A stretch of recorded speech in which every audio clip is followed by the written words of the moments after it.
Hello and welcome. Welcome and hello to SKITMARKS, episode 3, with me, Cup of Joe, aka Joe. And Nate, aka First Try. He's very nervous. He's very nervous. Today we're just going to be going over a few of the sequels slash games that you should probably play the prequels to before they come out. Several other hot topics coming out of E3. And just, shooting the shit for the most part. We're mostly just going to be having a great conversation, and hopefully everyone likes it. Absolutely. Alrighty, but first... It's Kill of the Week!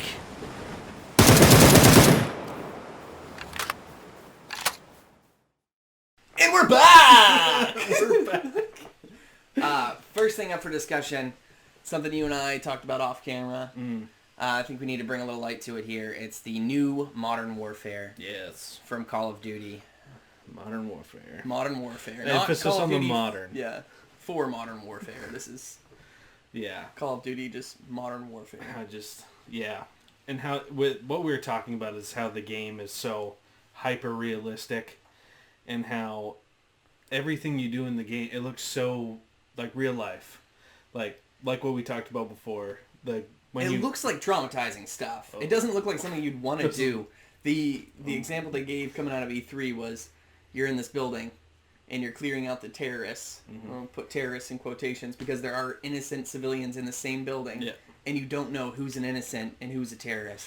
And that's the world we live in. Yes. That's a scary thought. Mm. That's a regular occurrence. People are having to, infiltrate and kind of get into these... Yeah. Breaching. Yeah, breaching and all that stuff. And you coming from a military background... Yes. That is... I've done the breaching training. It's not fun. To me, that's a scary thought. I don't really want to play it. No, for the story content. I will still play it because I want to give it a fair chance. Mm-hmm. But from all accounts, it sounds like it's going for a very dark approach to this. We will play multiplayer though. Oh, we will 100% play it. But it's just because it's so hyper-realistic that to me, I don't feel that I'm going to have fun with it at all. It doesn't speak to the escapism No. that we like in video games. But which it kind of brought us full circle to the topic we kind of wanted to discuss this week is sequels. Sequels and prequels. That you need to play the prequels for. Yeah, you have to play. Modern Warfare is clearly a standalone title. Yep.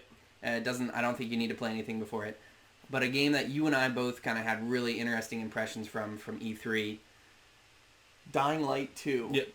Yep. I was very impressed with what I saw. Me too. The world they're crafting. I do enjoy the first one. I didn't play nearly as much of it as I should have. It came out after the holiday season, and it was a nice game to kind of pick up in the downtime. But this second game looks great. Yeah, it looks... The way the world changes based on your decisions, based on... from all the discussion that they've talked about here, it's the gameplay influences your world, and the world influences your gameplay. Mm-hmm. Like whole districts change based on who you give your allegiance, and just basically decisions that you're making throughout. And it looks like an incredible open world. What it reminds me of is Last of Us, a little bit. Like the greens are growing up the buildings because... From an environmental standpoint. Yeah, it does totally kind of look a little bit like that. It doesn't look quite as bleak. Yeah. I don't know if it's just me, but it looks like it's a lot lighter on zombie gameplay and much heavier on actual like person and these factions that you're going up against. It looks really cool though. I think it looks like a very interesting... Like what happened with Walking Dead. Walking Dead went from less zombies in the later... And then all of a sudden, it becomes more of a focus on humans. Yeah, because that's... Yeah. But do you think it's a game that people should go back and play the first Dying Light? If you have any interest in, I say, Dying Light, you saw the Dying Light trailer for this, and you're like, oh, I always skip over that game when I see it. I never give it the time of day. I feel like them throwing out this trailer would actually push people towards the prequel and hopefully get them invested in the prequel. And once that cements into their brain that they're like, oh, this is a really fun game, they'll pre-order or eventually buy Dying Light 2.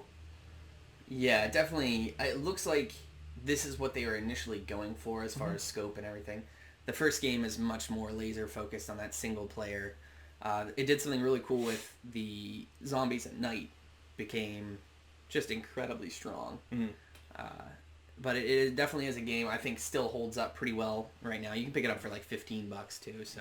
And zombies, I'm in. I'm all about the zombies. Zombies, yeah, absolutely. We were talking about World War Z, possibly jumping onto that bandwagon. My wife and I still play Call of Duty Black Ops 3 for the zombies. The zombies, yeah. It's fun. Fine. It also, speaking of battle royale, it did have a battle royale kind of baked into it, where you had the virus cure that you had to take to the helicopter. Mm-hmm. I never played it, but it looked pretty decent. Another game that we thought was pretty hyped up for E3, although you said you came out of it very underwhelmed. I don't know. What about it felt underwhelming to you? It looks like just it wants to be the goriest first-person shooter that it can be. You know what I mean? I get that. I played Doom. That's what I know. what Doom is. I know. I mean, it's excessive gore. That's great. It's combat. You have to get up in their faces. You can't shuffle behind cover. You have to move around. It's very, very much based on like the movement and the actual ability to aim and shoot at people. I get. Maybe it's just like me. Maybe I haven't watched enough of anything yet. Did you play Doom 2016? Played some of it. You played some of it. Not for you, or no? I just didn't. A friend had it at the time. I think it was my uncle actually, and we played a little bit, and he loved it. I just got to play a little bit of it, and that little bit I played, maybe I just didn't play enough. It looks like they're adding parkour into this one, which I'm all about. And by parkour, I mean platforming. It's first person. Yeah. So I think it looks really great. It looks frenetic. It looks like it's high intense battles going on, and I really enjoy its gunplay, or I should say Bethesda's gunplay. Mm-hmm. It feels great. It normally moves at a rapid pace to the point where you're never bored with the combat. Mm-hmm. One thing I think the first one could have done a lot better is introducing slightly more exploration of the world and stuff like that. But this one looks like adding the various platforming segments, and it's a kind of a weird thing to call back to, but we've been playing Hollow Knight that we're reviewing for either Game or Pass.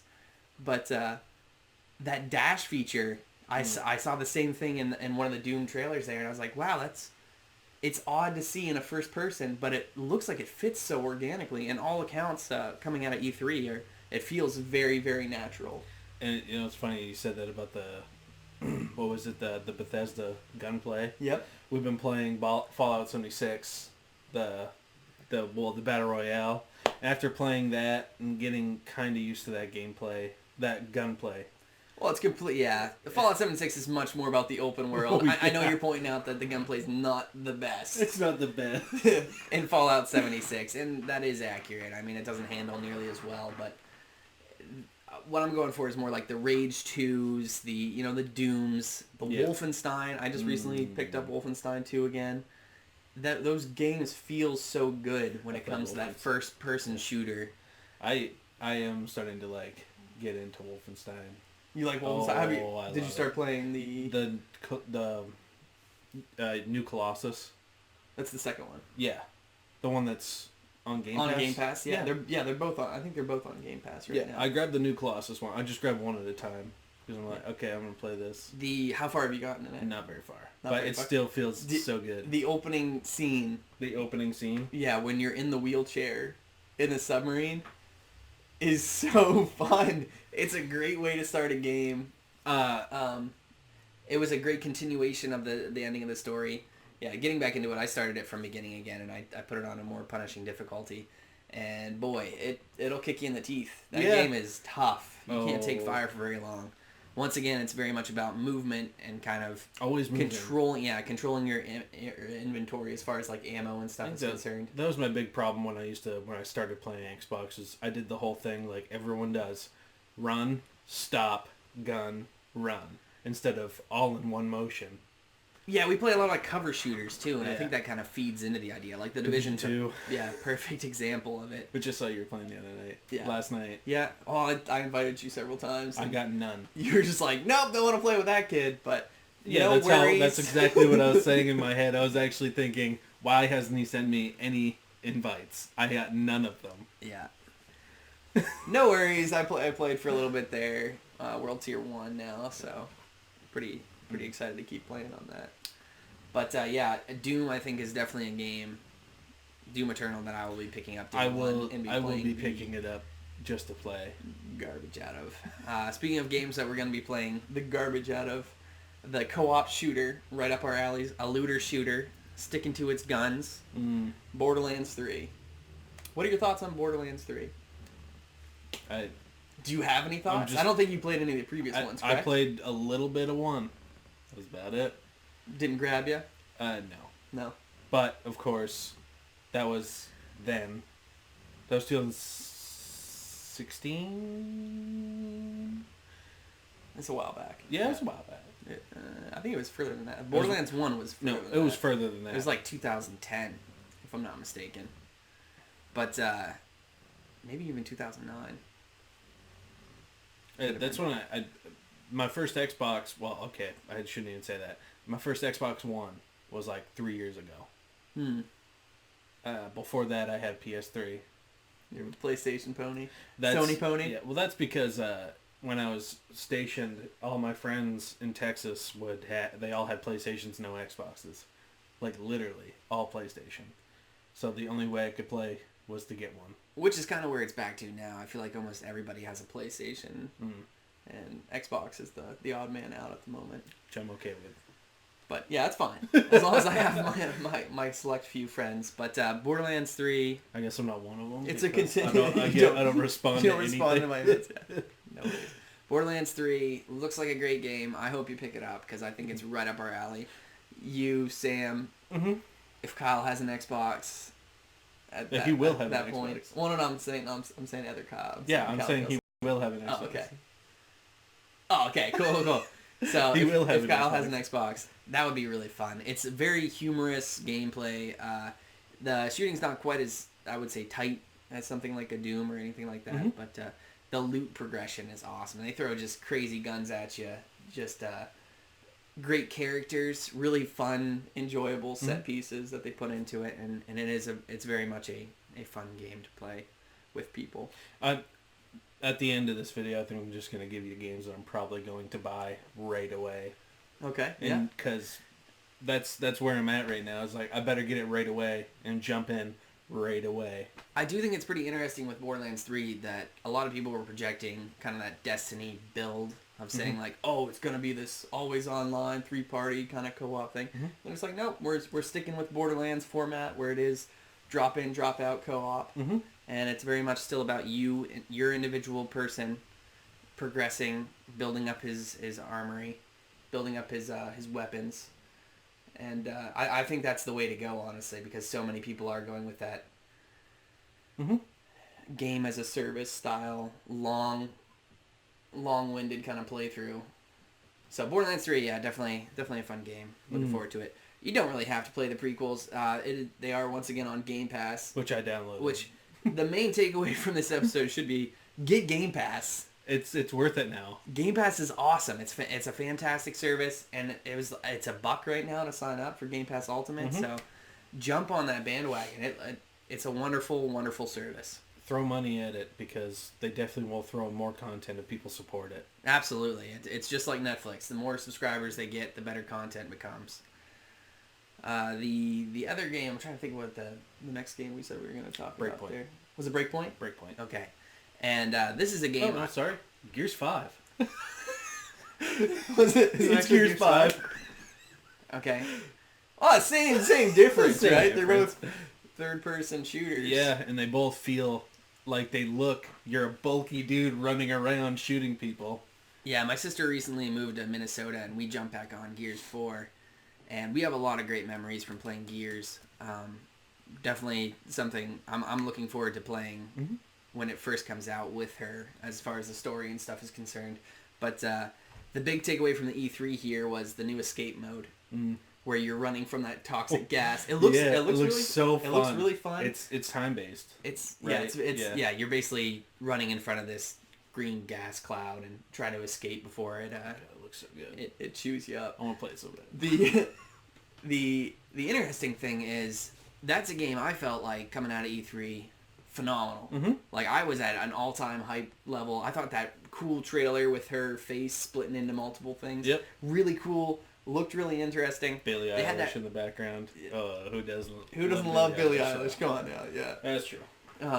Then they had that camera swoop down in. They announced the escape play down there. I was like, oh, this looks really cool. A new mode. They're basically doing exactly what Call of Duty's not. They're adding more to a game as opposed to just ripping out. They're giving you segments. as much as they can, so every type of person can have fun. Exactly, and there's a mode in here for everybody. But we did jump back on recently to multiplayer, my sister and I. Gears 4. And there's still nothing like it. No. There is still no multiplayer that feels like that. The slide, the Nasher shots, the way people just explode in this gory explosion. It's a wonderful, wonderful game. Yeah. I think I played Gears. The last one I played was Gears. No, 4 with you. I played Gears 4 with you. Yeah. For a bit. And I played Gears 3 before that with the guys I used to work with. And I was afraid when Gears 4 came out that they were going to be extending the story past where it needed to be, because I felt like Gears 3 had that beautiful little bow on it. But man, I'm sold. I love the storyline. I don't know if she's good or evil. I'm not going to say character names just not to spoil anything. But fun. Yeah. Fun gameplay, and it looks like they're taking it in new places, and I am very excited. Rod Ferguson is one of probably my most trusted developers. Although recently in an interview he said he would have squashed Fortnite if he still would have been at Epic. Yeah. And I was just like, oh, can you imagine the alternate universe where Fortnite doesn't exist? Everybody would love each other. Yeah. Be a great place. Be no to live. flossing. Well, I mean, certain people don't floss anyway. Yeah. It's a dentist joke. That's true. Okay, now on to the game that Really? we thought was going to follow that one, but Breakpoint. Yeah. Ghost Recon Breakpoint. Yeah. This is still super hype for you. I threw a lot of hours into the Ghost Recon Wildlands, and what I got out of it was just I had a great time doing everything. Yep. I know it gets repetitive. Very repetitive, because the map is so big. I mean, how much different could you make every mission? You really can't.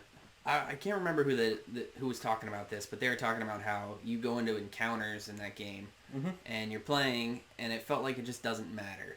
Like when you take out a boss or anything, it doesn't matter. No. You didn't feel that at all, correct? You felt like the characters were interesting enough where you're just like, I'm glad I'm taking care of this scumbag here. Yeah, it was I didn't get bored. I think the longest duration I played was 7 hours of it. 8 hours. Yeah. I didn't get bored once. I loved that game. I mean, that's testament to game design right there. There is a ton to do. Oh, there's so much. It does get overwhelming. I did have a 4 or 5 month stint where I stopped playing completely, and I was right on just the cusp of finishing. The cusp. Yeah. I had like 2 more bosses left, and I finished the whole map. The map was red because every person was gone. Had been taken care of there. Yeah. What I'm most pumped for, I think, is they're still continuing the story-esque from Wildlands into Breakpoint. But what I loved out of the trailer was it looks like Gears.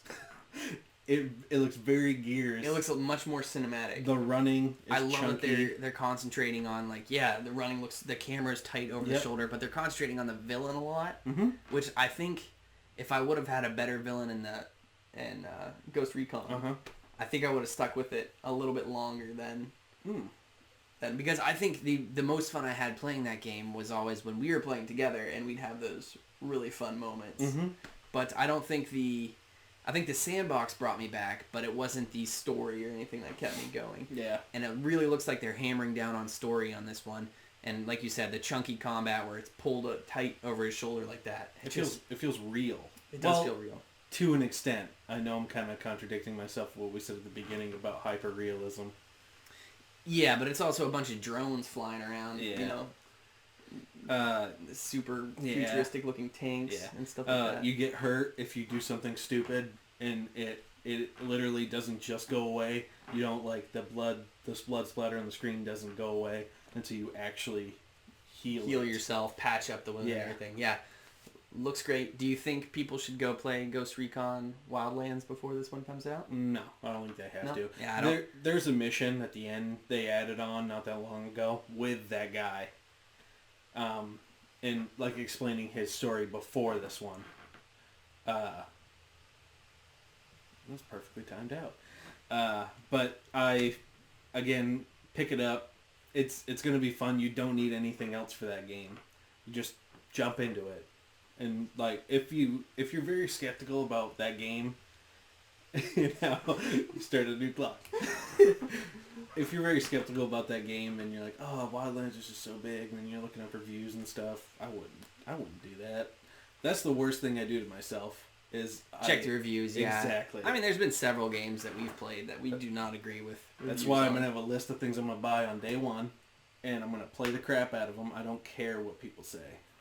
And I think that's one of them. Once again, not to harp again on Game Pass, but Gears 5 and the Ultimate, you get to play 4 days early, and it's part of Game Pass. And I'm buying that day of launch, and I'm just like, come on, that's great. That's phenomenal. That's great value right there. First party studio game that you're getting 4 days early, the Ultimate Edition on Game Pass, a subscription that you're only paying $14.99 a month for, which is.